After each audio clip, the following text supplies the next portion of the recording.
All right, let me ask you a really important question. Imagine you just had 3 months to get as shredded as possible, as lean, as chiseled.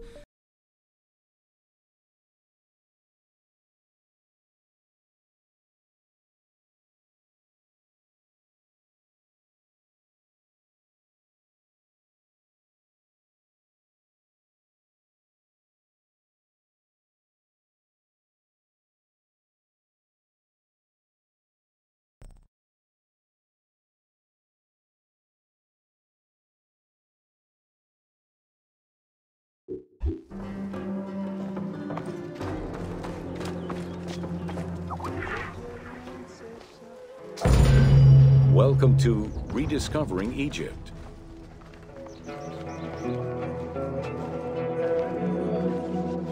In the 19th century, the increased intensity of tourism and excavations, as well as the outflow of antiquities to other countries, threatened Egypt's archaeological heritage.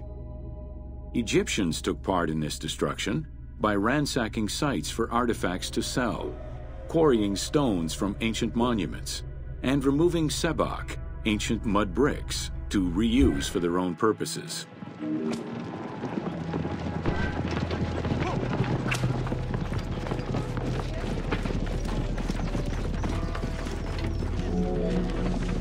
A major step in conserving Egypt's heritage was taken in 1858, when the Viceroy of Egypt created the Antiquities Service. Supported by a team of foreign scholars, Auguste Mariette exerted an iron grip on the service. He carried out his work across Egypt and into Nubia, intervening on almost every major site. Aware of the necessity of keeping unearthed artifacts in Egypt, Mariette requested a museum be created for that purpose in 1858.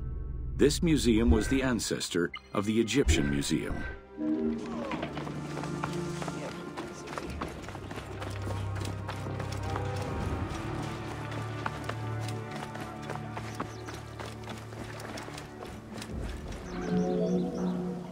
Gaston Maspero, Mariette's successor, expanded and reorganized the Antiquities Service and instigated laws regulating the export of artifacts. French scholars ran the service until it passed into Egyptian hands in the 1950s. As of the mid-19th century, Egyptology was fast becoming a recognized discipline within both private institutions and learned societies.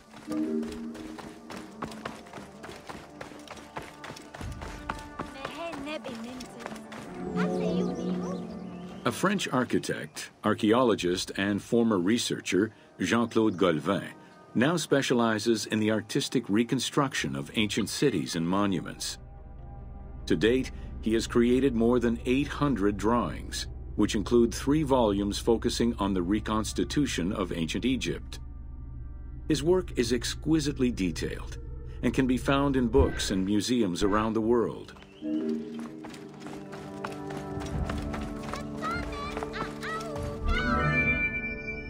The team was thrilled to collaborate with Jean-Claude Golvin in order to recreate Egypt for the game. In the 19 exclusive watercolors he created for the team, Golvin used scientific data as the base, and then extrapolated to provide a full interpretation of various locations and monuments in ancient Egypt.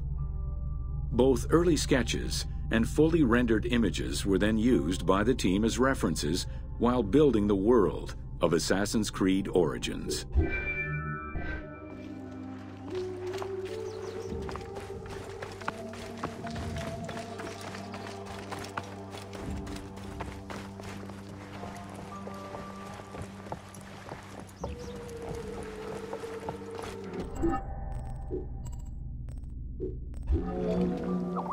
Although ancient Egypt's rich religious culture and its mortuary monuments continue to be investigated, the modern discipline of Egyptology has shifted focus.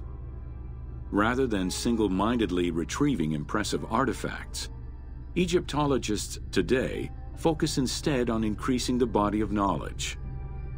In the past, excavations took place in the field, and while that is still the case today, much of the work on Egyptology now takes place in libraries and archives.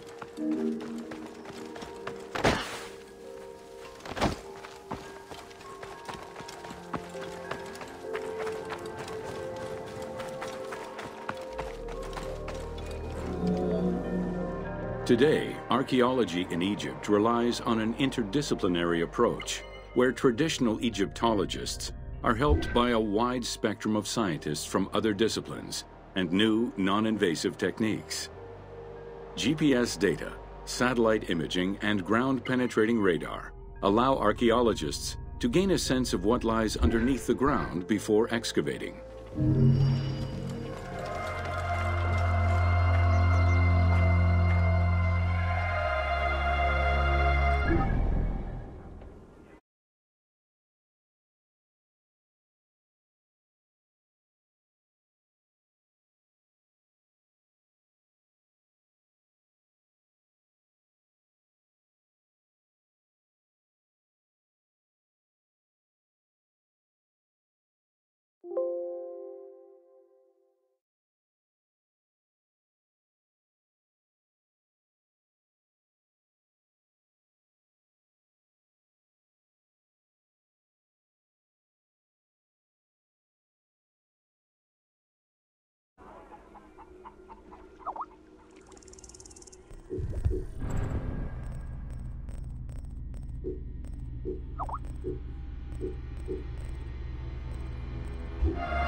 Welcome to the Fayum.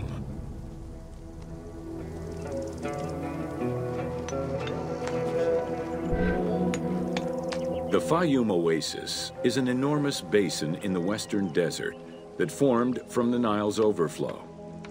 As such, it is not considered a true oasis, though it gives its name to the region, which covers Lake Moeris. The oasis harbors some of the oldest archaeological artifacts of the region, indicating that the area has been inhabited by hunters and gatherers since the Neolithic period.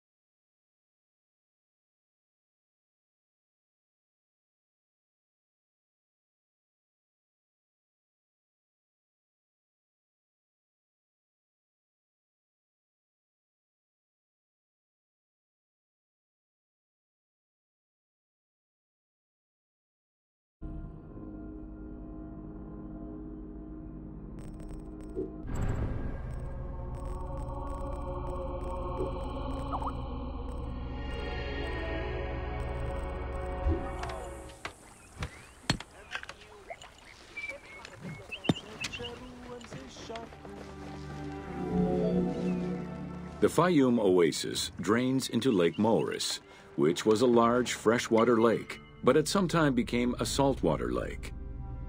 In the 12th dynasty, ancient Egyptians redirected the water flow with a dam and dug a supply canal using the lake as their reservoir. Irrigation enabled them to continue growing crops of figs, grapes, and olives year-round.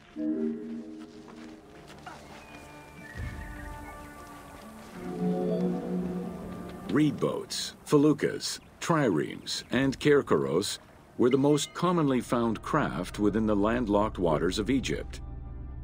They were used for various purposes, ranging from daily fishing, trade, warfare, and travel, to the ferrying of massive stone blocks used to build the great monuments of Egypt.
The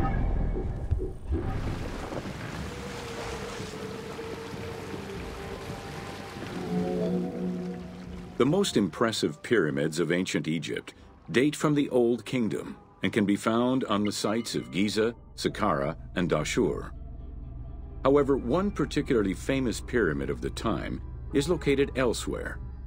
During the Middle Kingdom, some pharaohs chose the Fayum as their final resting place. One such ruler was Amenemhat III. His pyramid left a mark on the imagination of antique chroniclers. They referred to it as the Labyrinth, mostly due to the vast mortuary temple complex at the foot of the pyramid. Herodotus mentioned that he had visited 12 courts and over 3,000 of its chambers. But he was also well known for being prone to hyperbole.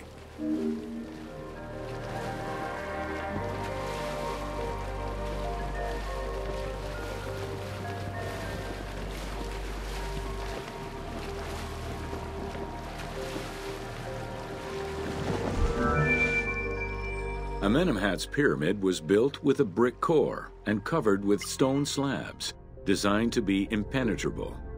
The burial chamber, made out of a single block of sandstone, is unique in its design. Richard Lepsius and Flinders Petrie both explored the pyramid site, measuring 385 meters by 158 meters, and identified it as the location of the labyrinth. Their research conditions were difficult, as most of the site had been submerged by the nearby canal. Furthermore, the stones from the complex and the outer casing of the pyramid had been quarried away long ago. Ubisoft decided to give life back to this lost monument and the many crypts that were said to be devoted to the sacred crocodile god, Sobek.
Founded during the 5th dynasty, the site was popular during the 12th dynasty under the name of Shedet.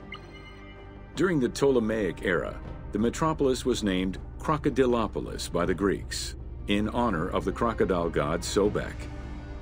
During the Greco-Roman era, the Cleruks, soldiers of the Ptolemies, settled there after their military service and expanded the irrigation systems. Irrigation and water distribution tripled the arable land and turned the city into a lush and rich area. 27,000 inhabitants lived in its precinct at its height. The city's location was strategic in controlling the many small waterways connecting to the main canal, and thus the Nile.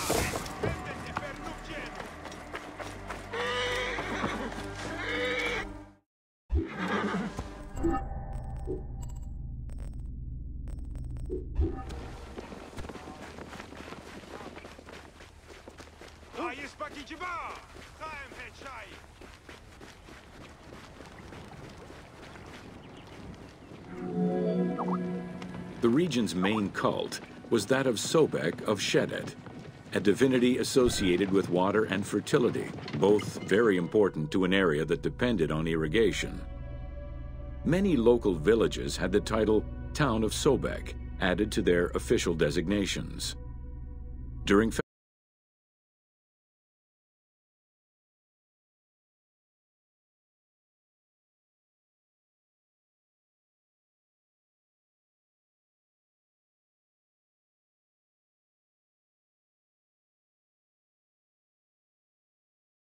festivals, ancient Egyptians recited hymns to Sobek, asking for his divine intervention.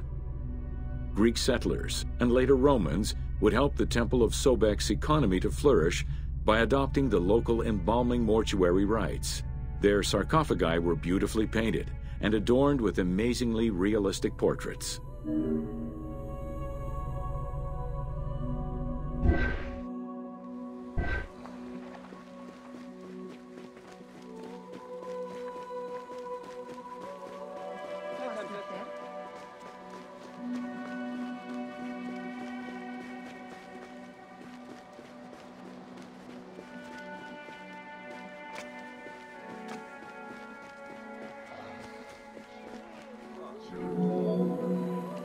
Very similar to the cult of the Apis bull in Memphis, a living crocodile was worshipped within the precinct of Crocodilopolis' main temple.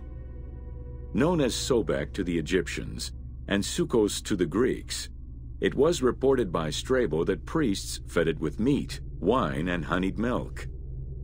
They covered its body with jewels and gold. After its death, it was embalmed and placed within the crocodile's grotto, alongside thousands of other mummified crocodiles.